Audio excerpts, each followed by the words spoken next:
Yo, Edward, let's have a look at your macaco with a pistol seat start with haptic feedback. First of all, what I want to note is what you're doing beautifully here is extending through your hip as you push off. Like if I'm drawing the arc of your extended hip compared to mine, I feel like you managed to push through higher before your takeoff, which essentially means if I'm looking at this whole lower body complex as a whole, and I'm thinking, would I be improving anything here? Would I aim to target this part of the move? For you, the answer is no. I think you're super solid because we know whatever you have there is enough.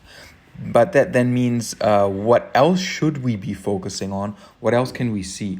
And that for me, I like to draw this line where I know essentially we've got our a base of support and then a vertical axis, which means we need to bring our weight all the way over there, right? That would be the goal, the hip to go there. And what can facilitate that if you see just the two clips compared to each other? Essentially, what we want to achieve is being able to reach as much mass over to the other line, to the other side. And you are definitely doing that with your arm. I think I'm a little bit more, how to put this, almost more, can keep more consistency through my body line as I reach back and behind me. So it might just be that the main difference is this exact shoulder position where you can see if we scroll a little bit further, it appears as though my hand is behind my head. And that might be all the difference we need to know that for your body position currently, your hand is in front of your head, which gives us a fundamentally different way of supporting, right? If you're holding a weight out in front of you versus you're holding a weight out behind you, there will be sort of a different, it will be a different movement, essentially. And what I would give for you as a task to work on is probably bridge pulls or any sort of task where you're copying this shape, more or less, where you've got your hands behind you, and you're initiating a movement. So I would actually do the movement with both hands down on the ground. And you're then initiating whichever movement it is from the chest to actively push the chest back behind you in the direction of the fingertips. So if I finish my little drawing here, I would actually suggest you do this with both feet on an elevated surface, or maybe you've got 1 foot up in the air like this, and I'll be sending a clip over for the bridge pulls for the ones that you can practice. So I think that it has even more specificity than just hybrid rotation. Instead, do the bridge pulls and learn to carry sort of as much weight as possible through that hyperflexed shoulder position. And my gut feeling is the positional awareness that you'll develop in there will allow you to then change your gaze, sort of be able to look more behind you. And I think almost automatically the hip will learn to come over your shoulders more. All right, those are my 2 cents. Really good progression, man. Hi, Gisela. I want to start by celebrating this huge win with you. The difference is so clear. We've got the first before test above, and we've got one of your previous reps below. Wonderful how you're jumping up through this extended shape. We can see how the hips are starting below, and then the hips accelerate up towards the ceiling to catapult you up. At the same time, you've got the swinging arm that's drawing you across a little bit more than up and against. So many things are going right here. That's awesome. One thing I would suggest off the top of my head is, instead of placing the yoga mat this way, I would try to place it lengthways, so it's coming towards the camera. And I would do that because my sense is, and that could be different for you, but my sense is I personally wouldn't pull my arm as far back if I had the feeling there was an obstacle that I could run into. And that might make just a minor difference, but for me, whenever I'm in a confined space, I make sure that I set myself up in a way that my body has no reason to feel any hesitation. So that's the first thing that I would change. Now the latest clip is above, and we can see here the difference already in the takeoff from the ground and the way you manage to keep your hip pointing towards the ceiling. Awesome job. So I'm assuming this rep here has been a previous rep, which essentially I'm deriving because mechanically this should be easier. That being said, if something is mechanically easier, essentially because we're raising the center of mass higher, so it doesn't have to travel quite as far to get over on top, sometimes there can still be the sense that, well, this feels novel, this feels unfamiliar, and then we default into something like a single leg takeoff and just a cartwheel that feels safer. The hand is reaching in front across the body earlier towards the ground rather than reaching behind the head. So the question that I'm asking myself is now, how can we exaggerate the behind the head motion? And here actually in the beginning of the clip below, you can already see that in the prep, you're doing this really well. You see how here the hip is lifting just slightly and you're deliberately consciously bringing the hand behind you and up you while the sternum keeps pointing towards the ceiling.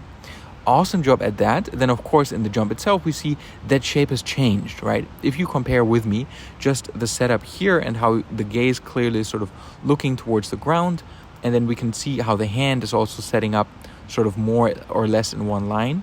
Then if we compare that with where the hand might be traveling to, this was your jump, then if we're just looking at this tiny arm swing as a preparation, then we would want the hand to land behind the arm. I hope that makes sense. So how I would progress for you is I would say take the elevated skill ladder, apply your newly learned skill of solid hip extension as you're jumping out, and then take a little measure on the floor where you've got just an imaginary square that extends as the bottom left corner, then goes there and there and there. And the final point that we'd want to reach is placing this hand in this end of the square. But of course in the beginning that's not what we're aiming for, so start your session chill. Place your hand here if you can. Try to take off both feet nicely at the same time.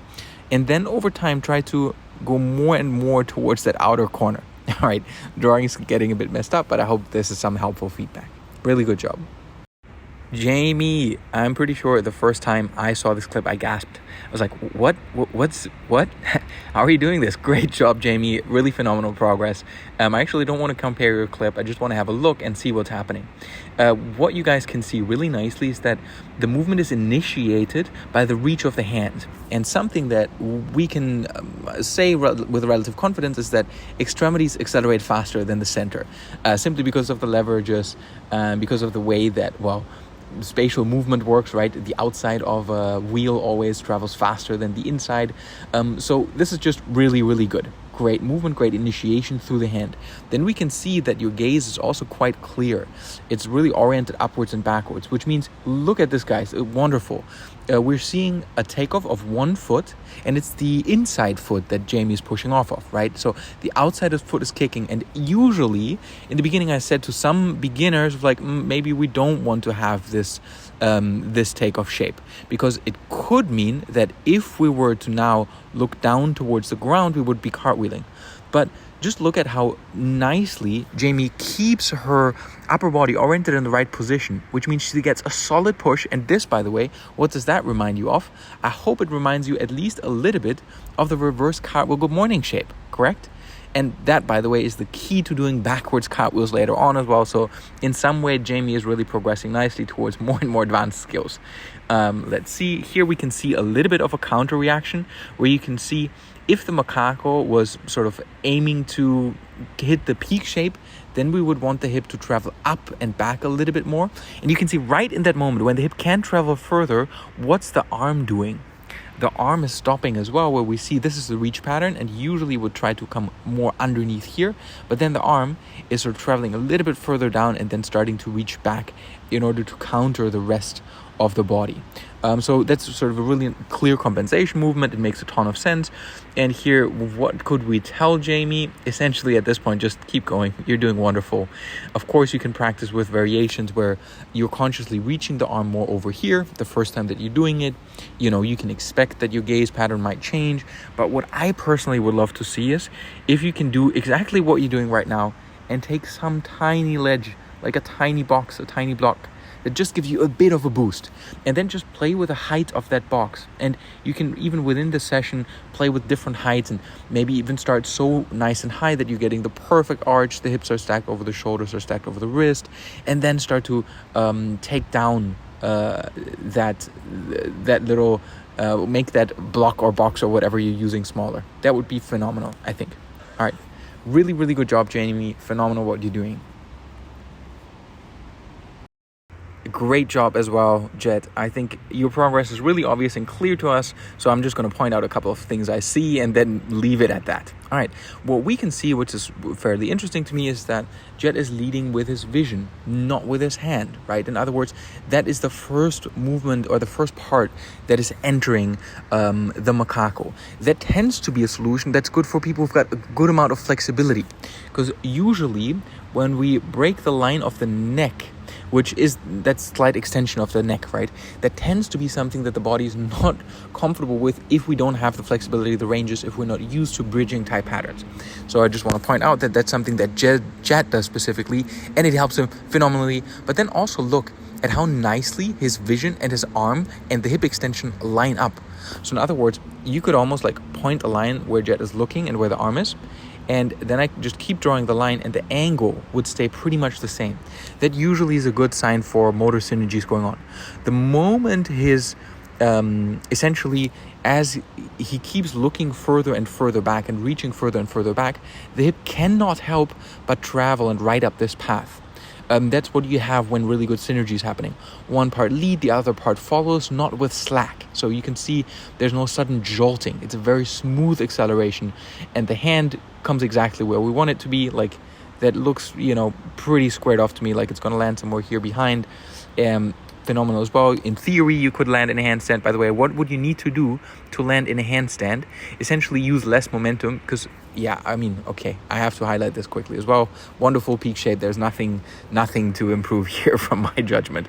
If you wanted to land in a handstand, what you would do is lead with the chest more, so bring the chest out further, slightly undershoot with the legs so that your legs would stop somewhere here, and then as the chest is sort of further out here, you would start to move your chest further back in again. It's sort of a counterbalancing act, and usually when we want to counterbalance something to a kick, it's easy if we've got some portion of the body to the right of our center of mass, some portion of the body to the left, and as they travel towards each other, they find balance. So that's a little thing for those of you who are interested in the handstand.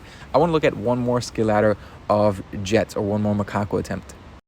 Good, the pistol seat, a little bit easier for us to see what's happening. And here, I just want to use this to highlight how one part of the body going not quite in the direction that we want is not yet the end of the skill, of the move. Here you guys can see how the leg is shooting out slightly to the side, right? Because we know, like, if that leg would shoot straight up, then it would be way higher. So it's slightly angled towards the screen. Like, that's the direction that the foot is traveling, right?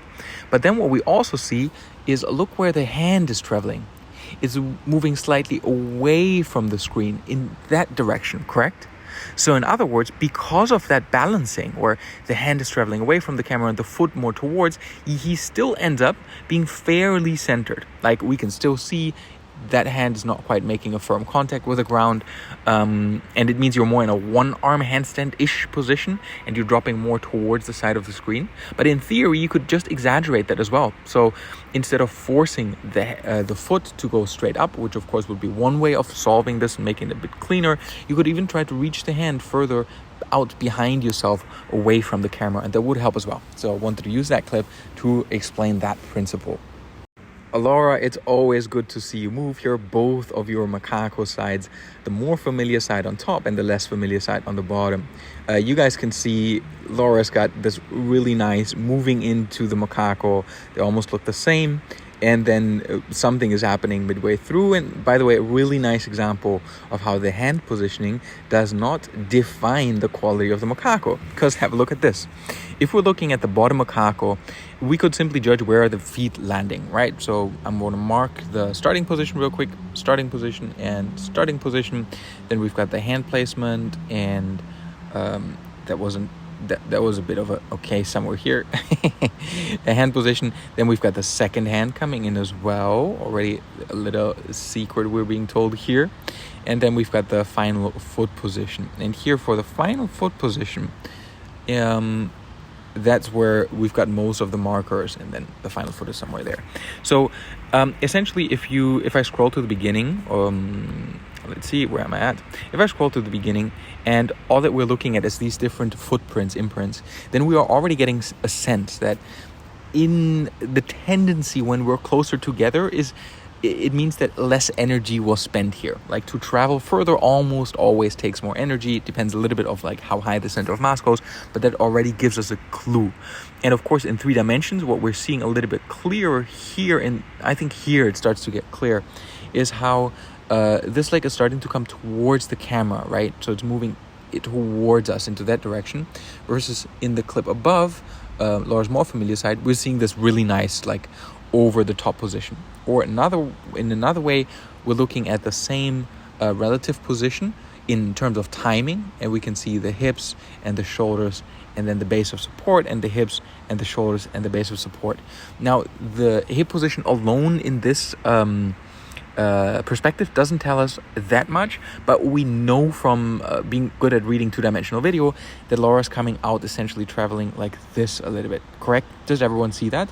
All right, but now I want to point out and just have a look at, you see in the second clip how Laura's hand position here, I should be addressing you personally too, Laura, sorry about that.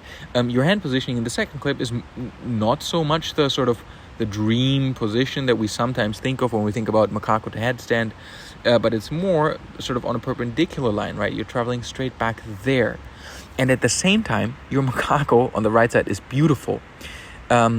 So this is really all that I'm saying here is, the question is now, do we really want to cue Laura to say you have to go more back there? Because essentially we know in her familiar side, if we were to give her this cue, maybe it wouldn't even make her macaco better, because this stacked position is so wonderful. Like she's really inverted upside down. And that is what I think is really nice to see in your video.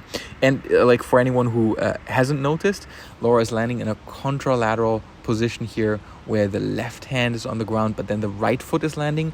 In general, these are more advanced variations, more difficult to do, and Laura does it effortlessly. Another sign that, you know, this is her strong side, her familiar side, I should say, and that the hand position doesn't need to be too different. Anything that we want to do differently? Well, Laura, I think you've got your measures of progress. I think you've got a couple of different things that you want to play with. I would probably want to explore with just different hand positions. So for you personally, I would say in the random task, all that you try to do, if you can, tape yourself a circle on the ground and then have little stripes, ideally even different colors, that are moving away from the circle, and then aim to find hand positions on all of the points, disregarding everything else. So you don't even want to go completely overhead. You just want to get really good at deliberately placing your hand. And then we'd know for sure that Laura can make any of the choices she wants later on as she is improving her macaco. Great job, Laura. Marie, awesome to see you get better and better at the global extension arching shapes. Really cool to see. I want to start just by saying that this sissy squat eccentric is really good. It's very controlled. If I play the video in slow motion, we don't see any sudden drops. Then the weight shift is really nice as well. And even that reach, like we know that hasn't been possible just 5 or 6 weeks ago. Really nice. Then what I'm really proud of in your practice is that you managed to get really comfortably overhead into a cartwheel position on both hands. Awesome to see. That's really cool. One of the things that I would pay attention to and try to play around with a little bit is see if you can get a little bit more pressure on the heel of the hand here on that left side, because that added stability will make a lot of movements more comfortable. And it's possible that in this single clip it was just an adjustment, so I would have to check like if that's a regular thing, but that's something that you can pay attention to and have a look at. All right, now I want to do something fun. I want to use Jamie's clip and just have a look at how even the cartwheel variation that you're doing could transfer to the macaco, even almost effortlessly. With that being said, here the clear difference that we see is that this tends to be more of a hip hinge movement, and this is actually some lateral flexion with hip extension. So it's almost like an open front split or the beginnings of a middle split. So again, here we're not I think there's no use of being ultra strict with our planes of motion in acrobatics, because we could just limit and restrict ourselves. What you could be trying to do though is find different ways of opening up, even in the variations that you're currently doing. And one of the ways of possibly opening up, of course, is to try to place that hand more behind you as you're reaching. That being said, even the hand position that's final on the ground, I wouldn't pay too much attention to, but what you could try is see if you can set yourself up in a way that you're looking straight above yourself first, Marie. A little bit similar to how Jamie is looking ahead. So that we're not actually trying to peek here, simply because from there it's so easy to change and flip that gaze down towards the ground, which we see happens here real quickly as well. So what you're trying to do is almost try to introduce some no-look space, like you're not allowed to look at this portion of the room, and instead try to glue your gaze towards the ceiling, and then you can almost imagine a track that's running on the ceiling to then start reaching behind you. And by the way, if that feels uncomfortable, something that you can also do is instead reach your hands behind you in a way that your gaze could still be I'm looking at the clip below from Jamie. Your gaze could at this point be down towards the ground, but you could try to reach your hand behind your head. For that, I'll just share one quick video of me doing like a back handspring variation where you can see the principle that I mean. And this is the movement that I'm talking about to reference the hand position in relation to our gaze. I was just out on the playground today, and this is called, sometimes referred to as a suicide kip up. And what I want to point out is that essentially it wasn't possible for me to do this completely blind. So you can see I'm very clearly spotting the ground over my shoulder. But then as I jump, you can see how my hands surpass my gaze. So in other words, here, I cannot see where my hands are reaching, but proprioceptively, I know, I've taught myself that I can reach behind my head and catch myself safely. So that's just an example to say, Marie, for your macaco, you can try to reach one arm back while you keep your gaze to the side. And that might be a different approach in for you to progress in getting a part of yourself to go more into that global extension arching shape. Lastly, I want to note that it's probably going to be really, really useful to keep doing half bridge rotations and the bridge push-ups to be more comfortable in that arching space and get as much random practice in as you can. That's going to be, I think, a huge win in the coming weeks. All right, great job, Marie. Naoki, wonderful to see. So much to see. So much to explore, and at the same time, so little advice that I can give.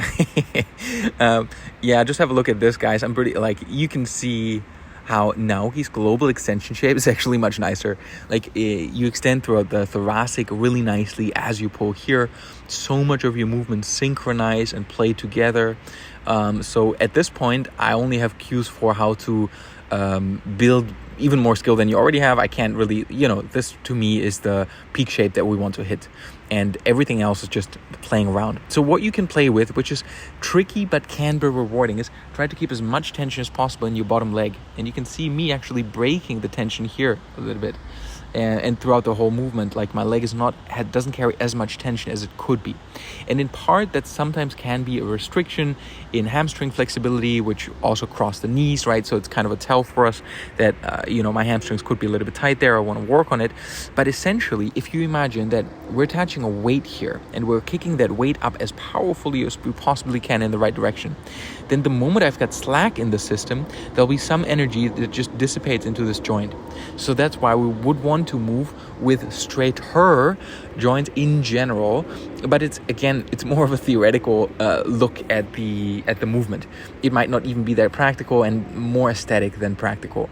The other thing that, guys, we can see, by the way, is Naoki is in the air for many more frames than I am, right? I'm landing here and then Naoki's coming down somewhere here, almost twice as long. So we can play it in two directions. Either, Naoki, you do want to hit your handstand, and then, by the way, this position tends to be easier to land in at first. So landing in a cartwheel handstand, and later on landing in the sort of perfectly squared off handstand shape, if you guys know what I mean. That's just more advanced. It's just a more difficult challenge, but not better in any way. And then the second thing that you could play with, which I'm assuming could improve your explosiveness a little bit, go with this measure of progress the opposite way. Compare this version of your macaco and then record another one. Try to land down on the ground as fast as you possibly can, while of course keeping your peak shape. And that could be fun for you to play with. Try to get it down to as little as possible. Man, you'll have to be so fast, so explosive in the ranges. So that could be fun for you to play with. All right, give that a try if you want. Really great job, man. Phenomenal. night and day in your macaco takeoffs if we're thinking of the first couple of repetitions that you sent in and then thinking of this extension shape. Really nice job, Queenie. We can see as well the hand leads together with the gaze. Once they sort of reach their peak, then we've got the hip extending. Here, by the way, you could try to find even more hip extension, and there for a while you could get really nerdy putting the camera up and just over and over again sort of measuring this angle and seeing, is it possible for you with the elevated feet to get this sort of hip extension shape a little bit more. Doesn't have to be that massive of a difference, but that's what you can play with. If you aim for hip extension, then forget about everything else. So that's the reminder. When you lock on one measure of progress, don't judge yourself for not performing as well on the others. We only want to get one thing better at the same time. The other thing that you can continue to work on, which I think will help you, is do more of the high bridge rotations or half bridge rotations, and have your fingertips teach them how to point more towards the back. At the same time, I think bridging work, the bridge strength and work, especially that we've got this week, could sort of unlock a new range of skills. That being said, also, just Queenie, look at sort of this global extension shape. Really nice. All right, the next point that I see here with you is you're hitting the second hand on the ground, right? That's good. You get some stability from this. You hit your feet in the nice landing position. So we've got these angles and this. They all sort of work together quite harmoniously. So I think your hands are in a good position. I think you're catching yourself well. What I'd love to see for you is, this might be a bit of a long shot and you have to be, smart about how you do it. But you see this, I think it's a yoga hammock or a strap of sorts. You almost want to think about, can you get your hip to that height? Like you want to find some awareness of the space of where is your hip in space and how could you move it into this space. So here, really visualizing and imagine like there's let's call it a blue zone for your hips, and the blue zone every time gives you like a buzzing nice feeling when your hips pass it, and you don't want to sort of pass under the blue zone. And that is a cue that's, somewhat abstract. You have to visualize it, or in theory you could use something like the hammock or even a higher target and try to kick against it. That's another point, but please be mindful, you don't want to get your foot stuck into the hammock. That would be really uncomfortable. But the other thing that you can try to do here, Queenie, I know you've been practicing handstands, so try to, once you bring your second hand to the ground, try to kick one leg up high and land the other one in the cartwheel good morning shape, and or reach both feet a little bit higher. So that could be a new measure of progress for you, which is, as your feet, they're drawing sort of in a really clear line down here, right? We're just looking at your feet, I should be a bit more accurate in my drawing. They're doing something, still not that accurate, but you guys can know what I mean. They're drawing somewhat of a line here. See if you can extend that line and instead have that line go here or even here, so that your feet are kicking out and then they're coming down. So here we're starting to get creative, and the last thing that I have for you, Queenie, is play around with the randomness this week much more than using any of the cues that I just used to give you. So that's my sort of personal advice to you. Really explore the randomness. Try to use this week. Don't focus overtly on any kind of measure, but instead just play around, get as many different variations in it as possible. And I almost promise you, I can't of course make that promise, but I almost promise you that if you play around for 1 week and just get in rep over after rep after rep after rep, doing it differently, kicking off one leg, kicking off both feet, then in 1 week from now we'll have so much more freedom to play around and make adjustments. So that's where the randomness approach can really, really come in handy. Great job, Queenie. Really, really great work, Sean. I want to pick this move of yours because it's got such a nice dynamism to it. I think that's the word you used, and I had to look it up. Yep. It's such a nice movement that you've created here. We can see so much explosiveness, flow, synergy, moves together. Looking a little bit into detail, like what's actually going on here, we can see there is hand and gaze are leading almost together. You're really powerfully reaching the hip extension, and what I love about this is, guys, have a look at how the hips really shoot over and across. They're not just shooting up, which means we've got a ton of potential. And maybe, by the way, this is the result of Sean using the cue, get as fast as possible to your feet. The next thing that I want you guys to see is, check this out. The fingers leave the ground before the feet touch the ground. That's already a sign of a back handspring type pattern. And by the way, it's possible entirely to turn your macacos into beautiful back handsprings later. So Sean is a great example for that. Then we see that slight difference in the macaco from the ground. Of course, this was a more controlled attempt and more floaty, really nice. But then we can just see that there's still a slight difference between when your feet are elevated that slight bit and when they're not, which just means wonderful. We've got a very clear linear sort of measure of progress and room for improvement. And for you as well, Sean, I would say play around as much as possible with random moves. Stack box up on the side so that you can do some from the ground, some off one foot, some of higher boxes, some of lower boxes. Play around with hand placements. Feel free to, really go wild with this. We already know that you can safely catch yourself, and that's it. That's where we're going. Oh yeah, by the way, one more thing here. Just a minor cue that might already help as you're swinging here. You know how the hands are they're coming in front of the face, like they're sweeping towards the side of our gaze. You can almost think of bringing your hand really more towards the screen here. Forgive my crude dimensional drawing.